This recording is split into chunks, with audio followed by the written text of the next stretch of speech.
doing? Aubrey was trying to kiss me in the lips. Aubrey. That's fine to give your brother a kiss, but you don't need to be kissing him on the lips. No, Aubrey. Okay, so this is on those stand bike drills. Trying to get the form right, and you can do this in your garage. I'm trying to do it so that when we go to the track or something, I already have some familiarity with the body positions. So all it is just going through the motions. And I have, the bike kind of blocked out. I have it blocked out so that it doesn't wiggle that much, even though this stand's a little wiggly. And yeah, so it's blocked out. That way it's more stable. And then you can use this type of practice or drill to even set up your levers. You can play around with it. What works. I put the boots on just because they're big and clunky, and you need to get used to how they feel on the lever controls. So the only gear I guess you really need to wear is the boots, I feel like. And it's actually like a little bit of workout if you try to get your form right. First, I would say get your form right, and then once you do that, you can kind of build little mindset, like kind of in your mind, set up a scenario like, okay, I'm going to come into the corner. What is my process that I should do? I should downshift and then brake. If I was going fast, I'm probably using pretty firm brake pressure, and then I'm going to sit and throttle. That's ideally what I want to do. I'm gonna sit, put my leg up high and throttle. So I'll practice that, and then I'll practice other scenarios where maybe I'll think about moments where I'm tired. I'm gonna sit all the way into the corner. I'm sitting in the straightaway. I'm just gonna sit and enter the corner. How would that foot movement look on the brake pedal? How does it feel going from the brake to the pedal? And keeping that pressure right. And so that's what this drill is, and you can do it at home. And I think this kind of reminds me a lot of like boxers. How they'll do mitt work, and that's all just like timing and thoughtfulness to what your combination is going to be, and preparation, like you're using your techniques with that. And so this is a good, I think, drill to actually use, especially probably for newer riders like myself.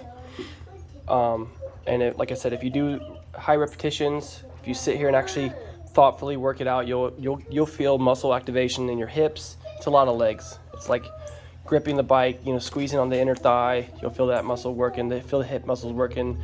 You'll feel the calf muscles stretching. You'll feel the quads kind of activating, especially when you're holding your leg up.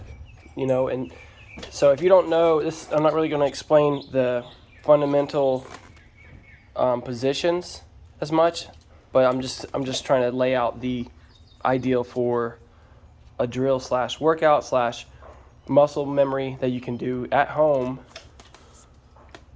and you can use it to figure out your technique and how you're going to take it to the track.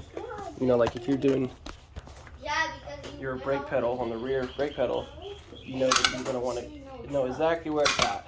Never miss it. I don't know if you are like me, but kind of a newer entry level rider, I guess.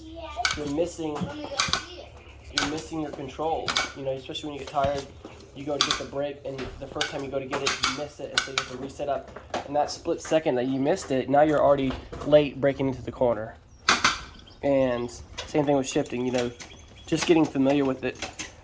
So that's what I would say at first. Just get familiar with your controls. Use it to set up your controls, like where you want your levers. I chose the lower lever to try to help build good elbows. I messed around changing my shifter up a spline, down a spline to see what I liked, with my foot size, and I adjusted even the brake pedal height. And then, yeah, he even adjusted me. Yeah.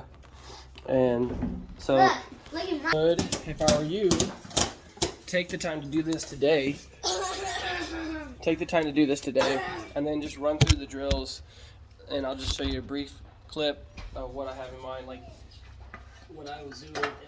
It's not hard. There's probably stuff out there already talking about this, but you're gonna go, you know, so I'll set up on the bike into my like attack position, right? And that's kind of like a neutral attack. And then I'll pretend to go gas forward. I'll rotate my throttle, you know, downward and lean forward while gripping in. I should be able to find out that I'm actually fully engaged on the legs. You know, the hands are really just place markers at this point using the controls. Gas forward. And you can use it. See, I like this camera because I can see my back, you know, it's like overarched. So I can see here, it doesn't need to be as arched maybe. So there's, let's gas forward. And then you're gonna go brake back. And what I find out is like, am I dragging my legs along the bike? Am I opening them up a lot? What am I doing? I want to stay close to the bike, so I remember the fundamentals and I just start rehearsing that. And then as I get familiar with it, I try to do it quicker. So gas forward, brake back. Your bike has to be really stable to do this. Otherwise, you're gonna fall. But so that's what I would do. If you're a newer rider, your controls, use it to get familiar with the basic body techniques. It also will kind of, I think, condition some of the muscles or point out to you some of the muscles that you need to start making strong to, you know, be a good rider, you know, a safe rider. So try it out. Stand drills. It's worth it. Maybe 15 minutes, 30 minutes at a time.